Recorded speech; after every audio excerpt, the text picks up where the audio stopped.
Hey everybody out there, this is Seto, and today for you guys, I'm going to be profiling for you another episode, or doing another episode, I guess you could say, of my collection video. I don't know, this is, I think, like the last binder. We have 2 binders left to go in my collection video. I haven't done one in a while, but this is the last one for right now. We probably will restart this video because I've had a lot of other things added to my collection that I put in the older binders that I did before. So probably after the Megatins come out sometime in about 2 months or so, we'll probably restart this series and go through all the new decks that I have and whatnot. So because there's been a lot of new decks I've added on to playing since I did the I guess you could say the deck collection video, which was back like I think in November of last year. So we'll do that at a different date probably. So without further ado, let us get started. So let me zoom in a little bit for you guys, or zoom out actually, that'll be better. So remember guys, I'm just going to say off the top of my, say this again like I've said in all the collection videos. None of these cards are for sale. This is part of my collection. I'm not selling any of this. This is part of my collection. Just had to repeat myself because I've always been asked that. Oh, are you going to sell that? I'm like, no, it's part of my collection. So first off, guys, we have some Golem Homagus. I just like the artwork. Some of the cards I keep in my collection I just keep because I like the artwork or the flavor text, or they just bring back memories. Like Magical Scientist brings me back memories of the old days of Yu-Gi-Oh. Broke card. Then we have the Toon Dark Magicians right over here. I have Toon Dark Magician Girl. I have the Show and Jump promo one. That's actually my Toon deck I'm building right now. We have Dark Magician Girl. This is the anniversary artwork, but I got this out of the Duelist Pack Battle City. The Dark Magician Girl from the tins, I think it was the promo tins from like 10 years ago. This was actually a tin card, and I got this because I really like the artwork. It's one of my favorite artworks of Dark Magician Girl. Then we see down here we have a Hollow United We Stand.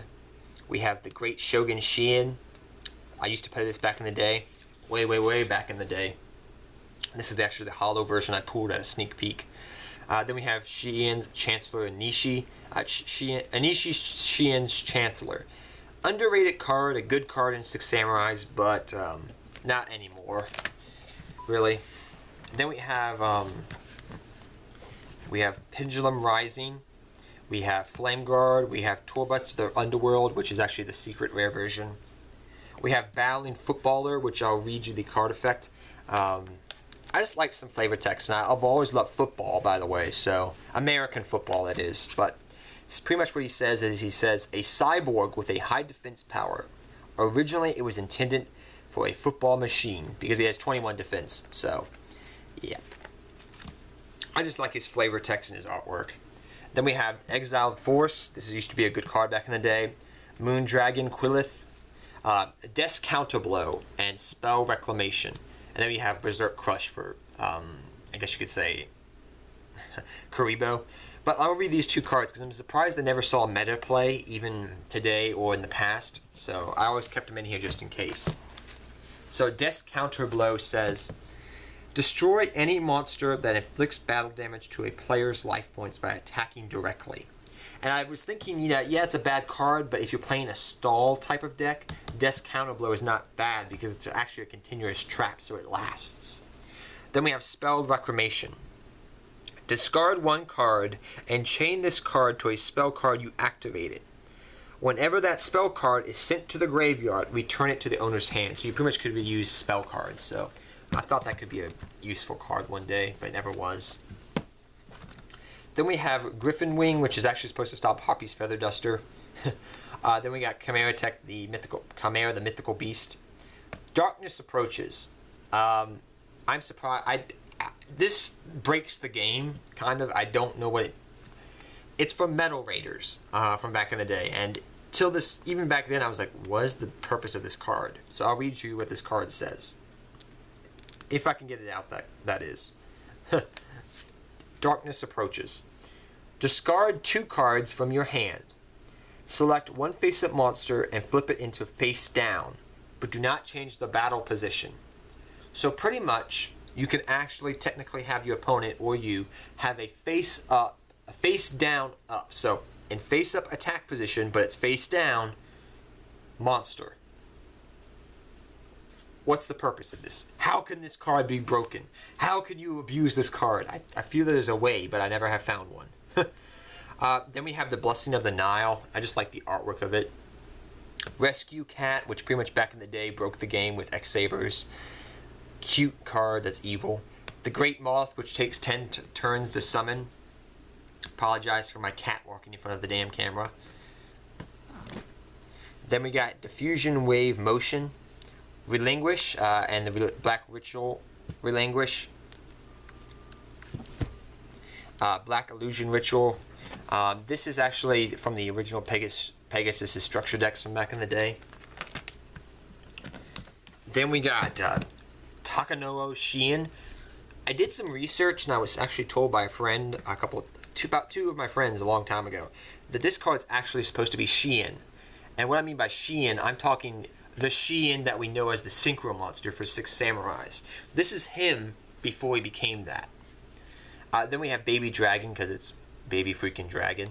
We have Big Shield Gardener. We have Azura Priest, which back in the day was used against scapegoats.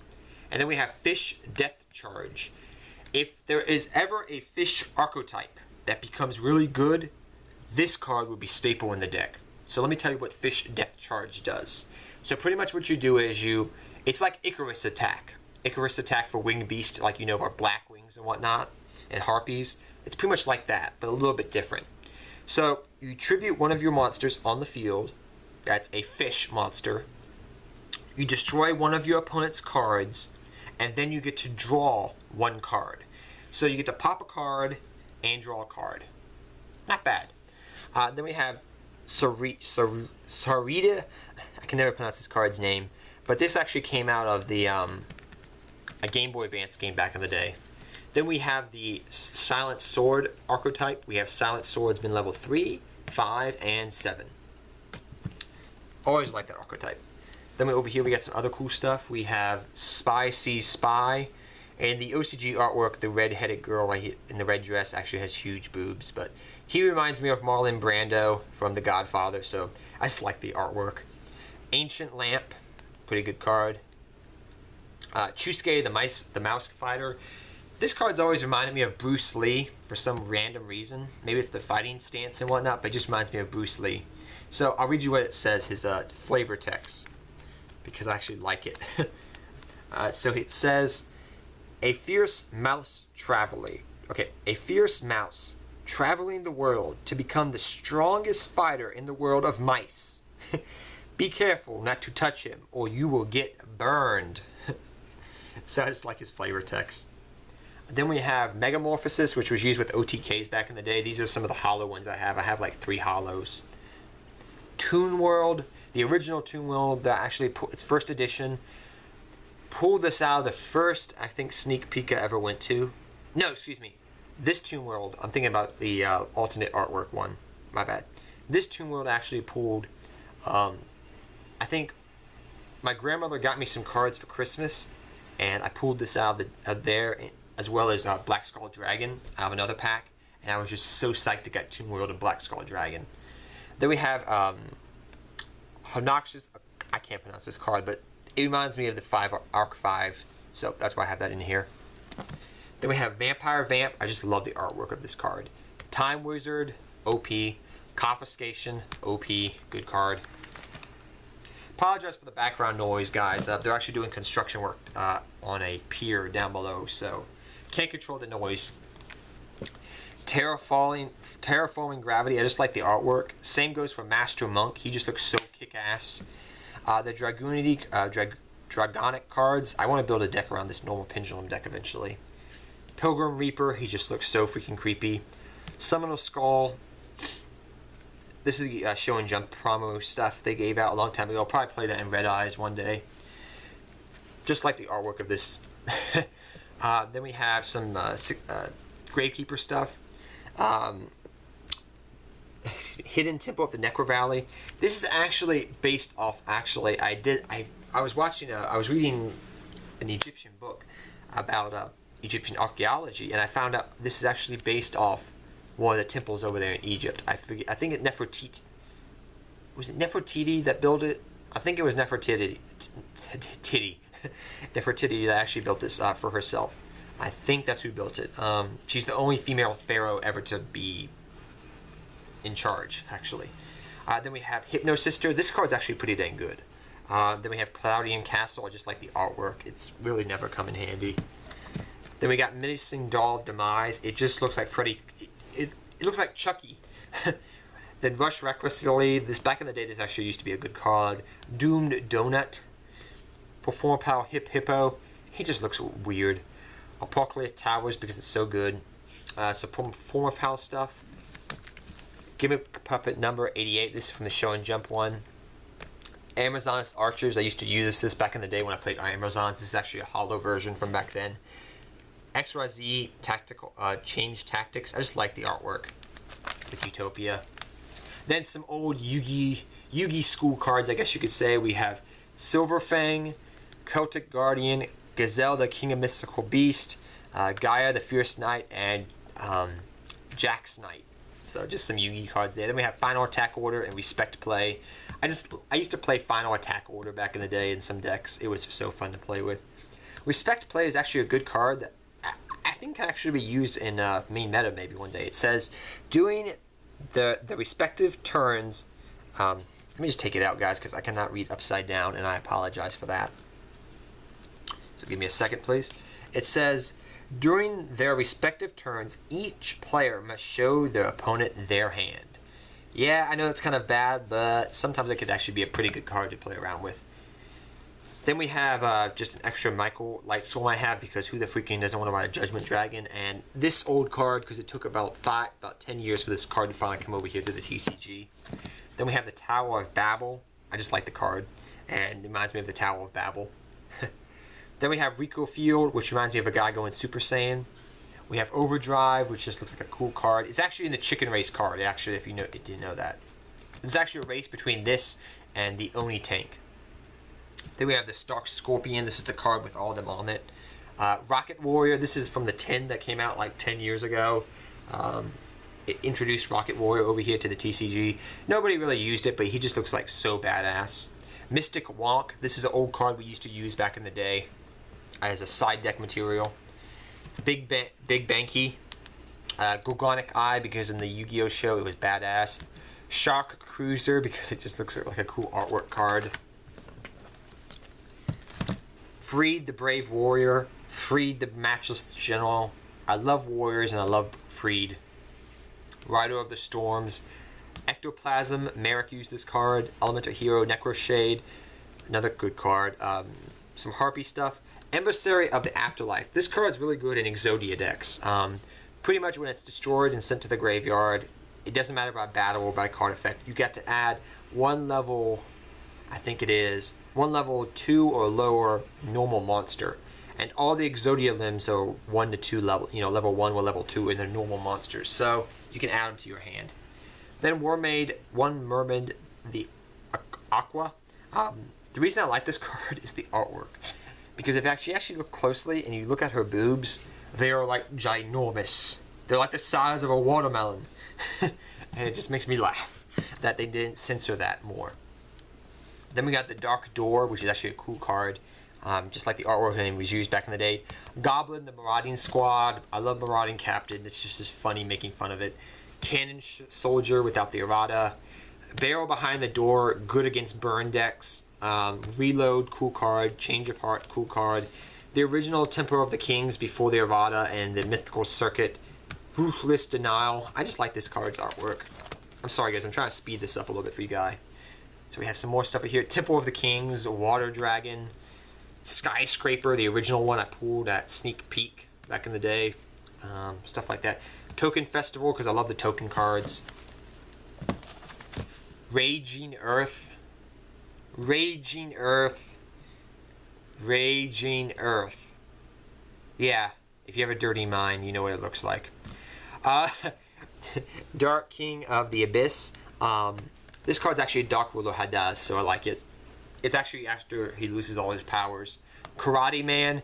By the way, if you didn't know, Karate Man's beautiful hair is actually a afro. Trihorn Dragon, the card that came out of Blue Eyes, structured the original Legend of Blue Eyes that nobody wanted because Blue Eyes was better. Giant Soldier of Stone, the Giant Soldier of Stone, because it's the original one from the Blue Eyes deck that I used to play back in the day. Corky Mero Dragon, the hollow one I pulled out of a pack a long time ago out of Sneak Peek. Really, really cool card. Really good card against light and dark decks. Moki Moki because it's Moki Moki. Then we got some Red Nova Dragons, Shooting Stardust Dragons, Soggy the Dark Clown because it's Soggy the Dark Clown, Drop Off, Maneater Bug, Assault HQ because I love the warrior, you know, Marauding Captain, Freed, archetype thing going on they have for like an underlining theme. Archfiend Gilfer, Theus the God of Light. This is a really good card in some fairy decks. Morphine Jar number 2. A secret rare Gaia the Dragon Champion that I got out of a pack back when I was little, because who the freaking doesn't want Gaia the Dragon Champion? He's the freaking champion of dragons, man. So I mean, Gaia the Dragon Champion. Then we got Kozaki. If you don't know who Kozaki is, he's in a lot of the artwork. Some trap cards like a self-destruct button and stuff of that nature. Grave Lure. This card's really cool. I just like the artwork. Outstanding Dark Mariner. It's actually Marauding Dark Mariner, which is actually the one's like saying it's a normal monster that says like it's been waiting for its master for over 10,000 years. This is what it looked like before it became a skeleton. Then we have Naturia Gusta because I like the artwork. Invader of Darkness. This card actually was pretty good back in the day. Another card that involves Freed in the army. Saint Joan because it looks cool. And Mad Lobster that people don't know what the heck this card does, but I'll read it to you because it's actually got some funny text to it. It said Mad Lobster. So Mad Lobster's flavor text states, a gourmet food, so it's a very valuable food, renowned by the dark world, upper crust. It is it has sensational flavor. So apparently Grapha eats Mad Lobster, and the other Dark World monsters eat Mad Lobster, because it says Dark Worlds love Mad Lobster. So I always found that kind of funny. Then we have Monk Fighter before he becomes Master Monk. Begone, knave! I just like saying this. Begone, knave! Symbols of duty. I love it. The original Gateway I used to play back with Gateway the Six Samurai when it was legal, and the one I actually used to play before, back when it was at 3. The 2 Lajins, the alternate artwork and the original. DD Warrior. Judge Man and Misjudge. Husband and wife. Then we have over here, we have just some other stuff. The Trojan Horse, because I love history. Limit Level B. Marauding, excuse me, what is it called again? I can't remember what the card's name is called. It's called Marmitting Captain. I love the artwork. I love this. It's got, oh gosh, I forget what his name is. The Field General, and then it's got Freed in the background, waiting for his food, and Marauding Captain's actually become a maid. This card just looks cool. Prep. I just like Prep. Mistress of the Gnomes. This is really creepy, even though it's based off Snow White. Axe Raider. The White Sea Tiger. I just like the artwork. Simba, because he's Simba. Raid Raptor stuff. Performa Pal stuff. Trump Rich, which I want to build a deck around one day, just for fun. Moonmere Shield. Oh, this card. Beautiful Princess Tuna. It's pretty much Lone Fire Blossom for fish. So if there ever comes out with a fish archetype, this card would be good. Magician of Faith, non-spellcasting area, because I can find uses for it sometime. The Performa Pal that looks like freaking Charmander. Oh, this card, non-aggression area. I wonder if this card could ever become meta. So I'm probably going to end the video here, guys, after this card. You can discard you can only activate this card during your standby phase. Discard 1 card from your hand to the graveyard. Your opponent can't normal summon / set or special summon during this turn. So it's a pretty interesting card to look at. But I'll end the video here, and I'll go on to the next get some more stuff out to do with the next video. So till next time, guys, take care, have fun dueling, good luck dueling, and we'll finish this off, and we'll do the other Yu-Gi-Oh binder on the next video, guys. But till next time, take care and hope you enjoy this profile. I love going down memory lane and talking about my collection. Take care, everybody. Till next time.